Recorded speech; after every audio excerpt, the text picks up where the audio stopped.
Good morning all of you. कैसे हैं आप सभी? आई होप कि आप लोग बहुत ही अच्छे होंगे और बहुत ही अच्छे से पढ़ाई कर रहे होंगे। मैं अनामिका पांडे आप सभी का एसएससीएन पॉइंट पर स्वागत करती हूँ और आज का अपना क्लास स्टार्ट करती हूँ। तो हमारा फर्स्ट क्वेश्चन है, निम्नलिखित में से कोई व्यक्ति एक साथ किन किन पदों को धारण कर सकता है? इसमें मेनली तौर पर हम लोग देखेंगे क्या ग्राम प्रधान प्रधान के साथ पंच का भी पद धारण कर सकता है या नहीं कर सकता है? क्या ग्राम प्रधान पंच के साथ पंच या सदस्य भी हो सकता है? प्रधान हो सकता है, सदस्य हो सकता है या नहीं हो सकता है? यही हम लोग इस क्वेश्चन में देखेंगे कि एक पद के साथ क्या दूसरा पद धारण कर सकता है या नहीं धारण कर सकता है। तो यहाँ है फर्स्ट ऑप्शन हमारा, ग्राम पंचायत का प्रधान और न्याय पंचायत का पंच। क्या ग्राम पंचायत का प्रधान वही व्यक्ति न्याय पंचायत का पंच भी हो सकता है? एक से अधिक प्रादेशिक निर्वाचन क्षेत्र से ग्राम पंचायत का सदस्य, एक से अधिक जो प्रादेशिक निर्वाचन क्षेत्र रहे उसमें एक से अधिक जगहों की क्या उस सदस्यता धारण कर सकता है? ग्राम पंचायत का सदस्य व न्याय पंचायत का पंच क्या बन सकता है? सदस्य और पंच बन सकता है या प्रधान या पंच बन सकता है? यही हमें बताना है क्या कोई एक व्यक्ति ग्राम का प्रधान भी हो सकता है और ग्राम का पंच भी हो सकता है, मतलब न्याय पंचायत का पंच। क्या एक व्यक्ति कई जगहों से सदस्यता ग्रहण कर सकता है या ग्राम पंचायत का सदस्य भी हो और न्याय पंचायत का पंच भी हो? तो इनमें से उपरोक्त में से कोई नहीं हमारा ऑप्शन होगा। क्योंकि कभी भी कोई भी व्यक्ति एक पद से ज्यादा पदों को धारण नहीं कर सकता, उसे एक पद को छोड़ना ही होगा और किसी एक ही पद पर अस्थायित्व ग्रहण करनी होगी। इसीलिए कभी भी कोई भी व्यक्ति केवल एक पद को ही धारण करेगा। नेक्स्ट क्वेश्चन, कोई व्यक्ति ग्राम पंचायत का प्रधान या सदस्य या न्याय पंचायत का पंच निर्वाचित होने के लिए अनर्ह होगा यदि। कह रही है इस क्वेश्चन में कहा यह गया है कि कोई भी व्यक्ति की अयोग्यता क्या होगी अगर वह ग्राम पंचायत का प्रधान बनना चाहता है, सदस्य बनना चाहता है या न्याय बनना चाहता है, न्याय पंचायत का पंच बनना चाहता है मतलब। तो फर्स्ट है सदस्य या संसद या राज्य विधान मंडल का सदस्य हो। अगर वह संसद या विधान मंडल का सदस्य होता है तो पंचायत का पंच या प्रधान कैसे बन सकता है? क्योंकि कोई भी एक ही पद तो धारण करना है, तो इसलिए वह प्रधान नहीं बन सकता। उसे या तो सदस्यता छोड़नी पड़ेगी संसद का और विधानमंडल का, या तो प्रधान का पद त्यागना पड़ेगा। सॉरी। किसी जिला पंचायत का सदस्य या उपाध्यक्ष, यह भी नहीं हो सकता। किसी भी जिला पंचायत का सदस्य या उपाध्यक्ष भी नहीं हो सकता अगर वह प्रधान या पंच या सदस्य कुछ भी, या पंच या सदस्य कुछ भी बनना चाहता है तो उसे यह जिला पंचायत की सदस्यता या उपाध्यक्षता जो होगी उसे त्यागनी पड़ेगी या तो प्रधान का पद त्यागना पड़ेगा। ऐसे किसी सहकारी संस्था का अध्यक्ष या उपाध्यक्ष भी नहीं हो सकता। उसमें से कोई एक ही पद ग्रहण कर सकता है। तो ये सब उसकी अयोग्यताएं हो जाएंगी अगर वह इन पदों को धारण करता है। अगर इन पदों को छोड़ देता है तब नहीं अयोग्यताएं होंगी। तो इसमें क्या हो जाएगा? उपयुक्त सही। नेक्स्ट क्वेश्चन, उत्तर प्रदेश पंचायत विधि अधिनियम 1994 के अनुसार कोई व्यक्ति यदि दो या दो से अधिक पदों को धारण करता है तो कितने दिनों के अंदर एक पद के अतिरिक्त शेष पदों से त्याग पत्र देना होगा? इसमें वही बोला गया है कि अगर कोई भी कहीं का सदस्य है, जैसे संसद का हो या विधानमंडल का हो, और उसने प्रधान का भी पद चुनाव जीत लिया है तो कितने दिनों के अंतर्गत उसे यह सदस्यता छोड़नी पड़ेगी। या तो हम कह सकते हैं कोई भी व्यक्ति क्या है, ग्राम पंचायत का सदस्य है और इसके बाद प्रधान का पद भी उसके अंडर में आ गया तो कितने दिनों के अंतर्गत यह सदस्यता वह छोड़ देगा। तो जिस दिन चुनाव का रिजल्ट आता है उस रिजल्ट की तिथि से 60 दिनों के अंदर कोई एक पद ही ग्रहण करना रहेगा और शेष पदों से त्यागपत्र दे देना होगा। कितने दिनों के अंदर? 60 दिनों के अंदर। जिस दिन रिजल्ट घोषित होता है उससे 60 दिनों के अंदर उसे उस पद के अतिरिक्त शेष पदों से त्यागपत्र देना होगा। नेक्स्ट क्वेश्चन, राज्य सरकार सॉरी राज्य सरकार किसके अनुरोध पर पंचायत क्षेत्र के नामों में परिवर्तन कर सकती है? पंचायत क्षेत्र के नामों में परिवर्तन करना है, किस क्षेत्र के नामों में परिवर्तन करना है? तो पंचायत क्षेत्र। और पंचायत का मुखिया कौन होता है? तो पंचायत का मुखिया होता है ग्राम पंचायत, ग्राम प्रधान होता है, ग्राम प्रधान होता है। और ग्राम प्रधान और सदस्यों से मिलकर क्या बनता है? तो ग्राम पंचायत बनता है। और ग्राम किसके तहत आता है? उसकी सबसे कह सकते हैं नजदीक की जो शासन इकाई होगी, प्रशासन इकाई होगी, वो कौन सी होगी? तो ग्राम पंचायत होगी। तो ग्राम पंचायत के अंडर में अगर गांव है तो गांव के से संबंधित क्या था? पंचायत क्षेत्र से संबंधित नाम परिवर्तन करना रहेगा। तो जाहिर सी बात है इसके लिए ऑप्शन हमारा क्या हो जाएगा? इसके लिए हमारा ऑप्शन हो जाएगा संबंधित ग्राम पंचायतों के अनुरोध पर। क्षेत्र पंचायतों के अनुरोध पर ये नहीं हो सकता। संबंधित विभाग के मंत्री के अनुरोध पर ये भी बिल्कुल नहीं होगा। ये तो है ही नहीं, क्योंकि इसमें से एक ऑप्शन हमारा सही हो रहा है। जिस भी पंचायत का नाम परिवर्तित करना हो राज्य सरकार को तो वो संबंधित ग्राम पंचायतों के अनुरोध पर ही नाम को परिवर्तित कर सकेगी। नेक्स्ट क्वेश्चन, ग्राम पंचायत के संगठन को अधिसूचित करने के लिए ग्राम प्रधान के अतिरिक्त कितने सदस्यों का निर्वाचित होना आवश्यक है? तो कभी भी अगर ग्राम पंचायत के संगठन को अधिसूचित करना हो, क्या करना हो? अधिसूचित करना हो, तो टोटल सदस्यों के 2/3 सदस्य उपलब्ध होने चाहिए। कितने होने चाहिए मौजूद? 2/3 सदस्य वहां पर मौजूद होने चाहिए। तो हमारे इस क्वेश्चन का आंसर क्या बन जाएगा? 2/3। ग्राम पंचायत के संगठन को अधिसूचित करने के लिए 2/3 सदस्यों की निर्वाचन की आवश्यकता पड़ती है या आवश्यक है। नेक्स्ट क्वेश्चन हमारा हो जाएगा पंचायत क्षेत्रों के लिए विकास योजना प्रतिवर्ष किसके द्वारा तैयार किया जाता है? तो हमारा फर्स्ट ऑप्शन है क्षेत्र पंचायत द्वारा, सेकेंड ऑप्शन है जिला पंचायत द्वारा, थर्ड ऑप्शन है ग्राम पंचायत द्वारा, फोर्थ ऑप्शन है राज्य सरकार द्वारा। तो इसमें क्या है, हमारी जो प्रशासनिक इकाई रहेगी वो क्या होगी? सबसे छोटी प्रशासनिक इकाई जिसका संबंध सीधे गांव से होता है वही करेगी प्रतिवर्ष योजनाओं का निर्माण। तो ये हो जाएगा ग्राम पंचायत इसका आंसर। नेक्स्ट क्वेश्चन, ग्राम पंचायत के सदस्य को अधिकार होता है कोई भी संकल्प प्रस्तुति, अगर किसी भी तरीके का सदस्य को लगता है कि यह सुझाव देना चाहिए प्रधान को, इसके बारे में बताना चाहिए या इससे रिलेटेड कोई भी लाभ हो सकता है, तो ऐसे कोई भी संकल्प प्रस्तुत किया जा सकता है ग्राम सदस्यों के द्वारा, ग्राम पंचायत के सदस्यों के द्वारा ग्राम प्रधान या ग्राम अध्यक्ष के सामने। किसके सामने? ग्राम प्रधान या ग्राम अध्यक्ष के सामने। संबद्ध विषयों के संबंध में प्रश्न पूछने का अधिकार, यह भी ग्राम पंचायत में सदस्यों के पास यह अधिकार होता है कि जो भी विषय चल रही है उस समय जो भी विषय के बारे में बातें हो रही हैं उससे संबंधित प्रश्न पूछ सके। नेक्स्ट क्वेश्चन हमारा है, तो इसका आंसर क्या बन जाएगा? पहला भी है ग्राम प्रधान के पास, दूसरा भी ग्राम प्रधान के पास है, तो इसका आंसर बन जाएगा बोथा, दोनों बन जाएगा। ग्राम पंचायत के सदस्यों को संकल्प प्रस्तुत करने का भी और संबद्ध विषय के संबंध में प्रश्न पूछने का भी अधिकार है।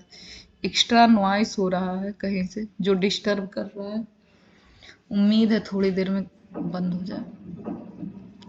ग्राम प्रधान से सवाल जवाब करने का अधिकार किसे प्रदत्त है? ग्राम प्रधान से सवाल जवाब करने का अधिकार किसे प्रदत्त है? तो इसके पहले क्वेश्चन में हम लोग देखे हैं कि जो ग्राम पंचायत के सदस्य होते हैं वह ग्राम प्रधान से रिलेटेड संबंधित विषयों से रिलेटेड प्रश्न को पूछ सकते हैं। तो इसका आंसर हमारा क्या हो जाएगा? ग्राम पंचायत के सदस्यों के द्वारा ग्राम प्रधान से सवाल जवाब करने का अधिकार है।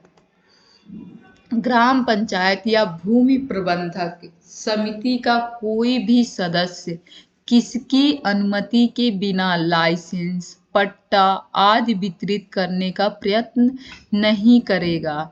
तो इसका फर्स्ट ऑप्शन है हमारा ग्राम पंचायत अधिकारी, सेकेंड ऑप्शन है ग्राम प्रधान, थर्ड ऑप्शन है कलेक्टर, फोर्थ ऑप्शन है खंड विकास अधिकारी।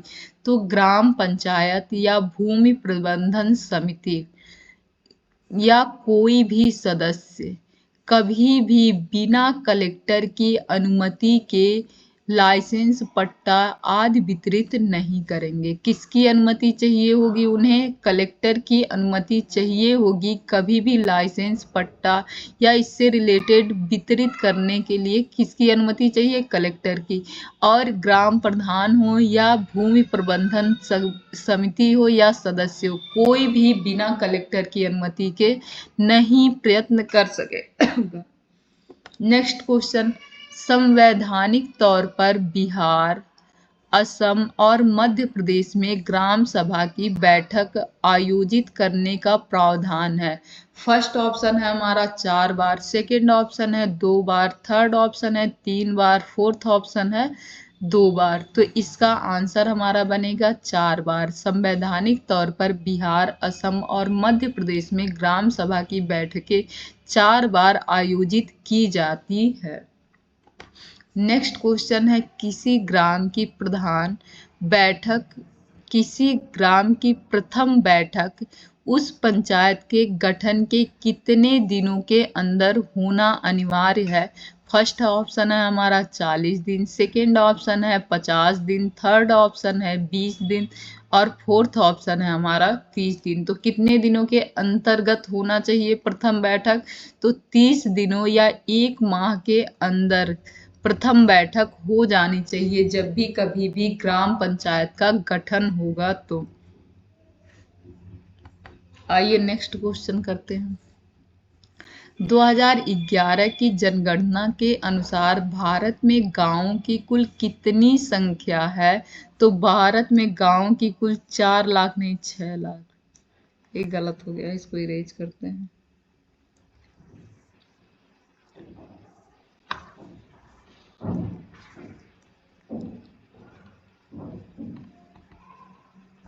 ये है हमारा क्वेश्चन।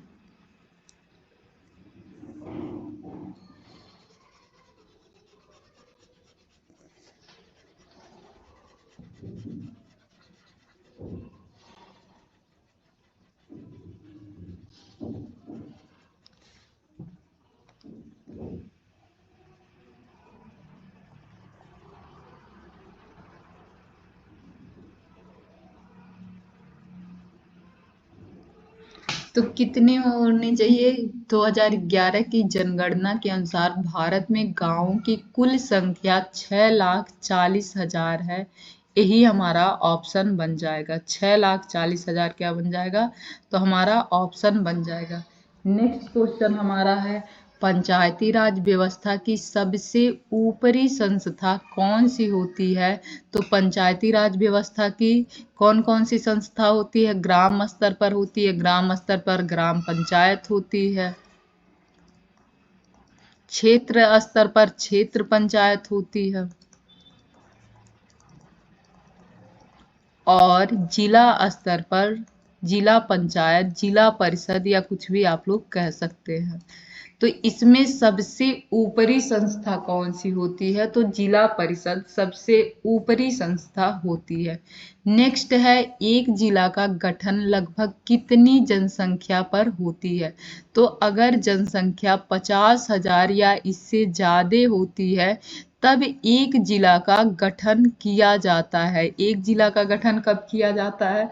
जब संख्या 50,000 या इससे ज्यादा हो। नेक्स्ट क्वेश्चन हमारा है, जिला परिषद का कार्यकाल कितने वर्षों का होता है? तो इसका फर्स्ट ऑप्शन है 3 वर्ष, सेकेंड ऑप्शन है 4 वर्ष, थर्ड ऑप्शन है 5 वर्ष, फोर्थ ऑप्शन है 6 वर्ष। तो आप लोगों के अनुसार इसका आंसर क्या बनेगा? तो जिला परिषद का कार्यकाल 5 वर्षों का होता है। वैसे भी जितनी भी ग्राम पंचायत के तहत, पंचायती राज व्यवस्था के तहत जितनी भी पद आते हैं, सबके जो कार्यकाल होते हैं 5 वर्ष के ही होते हैं। नेक्स्ट क्वेश्चन, जिला परिषद की बैठक कितने माह में कम से कम एक बार बुलानी आवश्यक है? फर्स्ट ऑप्शन है हमारा 3 माह, सेकेंड ऑप्शन है 2 माह, थर्ड ऑप्शन है 4 माह, फोर्थ ऑप्शन है 5 माह। तो जिला परिषद की बैठक कम से कम 3 माह में एक बार बुलानी आवश्यक होती है। नेक्स्ट क्वेश्चन हमारा हो गया, निर्वाचन के बाद नवगठित जिला परिषद की पहली बैठक की अध्यक्षता कौन करता है? फर्स्ट ऑप्शन है हमारा जिला अध्यक्ष, सेकेंड ऑप्शन है मुख्य विकास अधिकारी, थर्ड ऑप्शन है जिला दंडाधिकारी, फोर्थ ऑप्शन है इनमें से कोई नहीं। तो निर्वाचन के बाद नवगठित जिला परिषद की पहली बैठक की अध्यक्षता जिला दंडाधिकारी द्वारा किया जाता है। किसके द्वारा किया जाता है? तो जिला दंडाधिकारी द्वारा किया जाता है। नेक्स्ट क्वेश्चन, जिला परिषद की बैठक में कुल कितने सदस्यों की उपस्थिति से उसका कोरम पूरा होता है? तो जिला परिषद की बैठक की कोरम पूर्ति 1/3 सदस्यों से होती है और ग्राम पंचायत की कोरम पूर्ति 1/5 सदस्यों से होती है। और संसद और विधानमंडल इन दोनों की कोरम पूर्ति कितने से होती है, ये आप लोग बताएंगे। ये आप लोगों के लिए क्वेश्चन है। नेक्स्ट क्वेश्चन है, जिला परिषद के निर्वाचित सदस्यों को लेकर कितनी अस्थायी समितियों के गठन का प्रावधान है? तो जिला परिषद के निर्वाचित सदस्यों को लेकर कितनी अस्थायी समितियां हो जाएंगी? तो 7 अस्थायी समितियां हो जाएंगी जिनका प्रावधान है। नेक्स्ट क्वेश्चन, जिला परिषद के अध्यक्ष को कौन से अधिकार प्रदत्त है? तो फर्स्ट ऑप्शन हमारा है जिला परिषद की बैठकों का आयोजन तथा संचालन। जिला परिषद की बैठकों का आयोजन कराएं या उसका संचालन कराएं, क्या यह अधिकार है जिला परिषद को? दूसरा ऑप्शन है मुख्य कार्यपालक पदाधिकारी तथा कर्मचारी पर पर्यवेक्षण तथा नियंत्रण, क्या यह अधिकार है जिला परिषद को? थर्ड ऑप्शन हमारा है, ये हमारा थर्ड ऑप्शन है, जिला परिषद की वित्तीय और कार्यपालिका प्रशासन पर पूर्ण नियंत्रण। जिला परिषद की वित्तीय और कार्यपालिका प्रशासन पर पूर्ण नियंत्रण, क्या यह अधिकार है जिला परिषद को? तो हाँ, उपरोक्त सभी अधिकार जिला परिषद को है। कौन कौन से अधिकार हैं? सभी अधिकार है। वो क्या कर सकता है? परिषद की बैठकों का आयोजन कर सकता है, उनका संचालन कर सकता है, उसके तहत आने वाले कर्मचारी या पदाधिकारी पर वो पर्यवेक्षण कर सकता है, नियंत्रण कर सकता है। वित्तीय और कार्यपालिका जो उसके अंतर्गत आएंगे उन पर प्रशासन कर सकता है, पूर्ण नियंत्रण कर सकता है। नेक्स्ट क्वेश्चन हमारा है कि जिला परिषद के लेखा का अंकेक्षण किसके द्वारा किया जाता है? फर्स्ट ऑप्शन हमारा है लेखाधिकारी द्वारा सॉरी, सेकेंड ऑप्शन हमारा है कोषाधिकारी द्वारा, थर्ड ऑप्शन हमारा है भारत के नियंत्रक एवं महालेखा परीक्षक द्वारा, फोर्थ ऑप्शन है जिला परिषद अध्यक्ष द्वारा। तो जिला परिषद के लेखा का अंकेक्षण भारत के नियंत्रक एवं महालेखक परीक्षक के द्वारा होता है। नेक्स्ट क्वेश्चन हमारा, केंद्र सरकार द्वारा पंचायती राज संस्थाओं के सशक्तिकरण के लिए कुल कितने गोलमेज सम्मेलन आयोजित किए गए थे? तो 7 गोलमेज सम्मेलनों का आयोजन किया गया था पंचायती राज व्यवस्थाओं को सशक्तिकरण प्रदान करने के लिए। नेक्स्ट क्वेश्चन, भारत में तृणमूल स्तर की इकाई क्या होगी? तो ये आप सभी को पता होगा कि तृणमूल स्तर की इकाई पंचायती राज होगी। नेक्स्ट क्वेश्चन हमारा, ग्राम पंचायत की अस्थायी समितियों के अध्यक्षों की नियुक्ति कौन करता है? आप लोगों को मैं अस्थायी समितियों के बारे में बताई थी और जितनी भी अस्थायी समितियां बताई थी उनके अध्यक्ष जो होते हैं उनकी नियुक्ति किसके द्वारा किया जाता है? तो अस्थायी समितियों के अध्यक्षों की नियुक्ति ग्राम प्रधान द्वारा किया जाता है, क्योंकि ग्राम प्रधान अपने ही व्यवस्था को सुचारू रूप से चलाने के लिए अस्थायी समितियों का गठन करता है, तो उसके अध्यक्षों का भी तो गठन ग्राम प्रधान द्वारा ही किया जाएगा। नेक्स्ट क्वेश्चन हमारा है, कथन दिया गया है पंचायती राज व्यवस्था लोकतंत्र को वास्तविक धरातल पर लाने की प्रथम पाठशाला है। क्या पंचायती राज व्यवस्था लोकतंत्र को वास्तविक धरातल पर लाने की प्रथम पाठशाला है? इसका कारण बता रहा है कि मैं क्यों ये कथन कह रहा हूँ। इसमें समाज के सभी नागरिक प्रत्यक्ष रूप से सहभागिता निभाते हैं।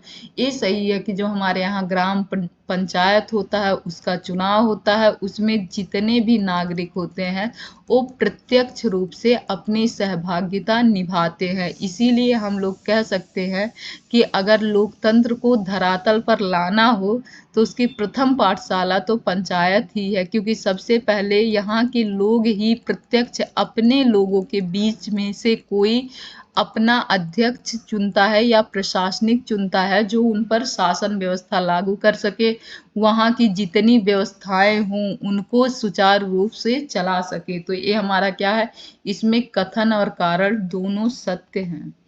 अब नेक्स्ट क्वेश्चन भी देख ही लिया जाए।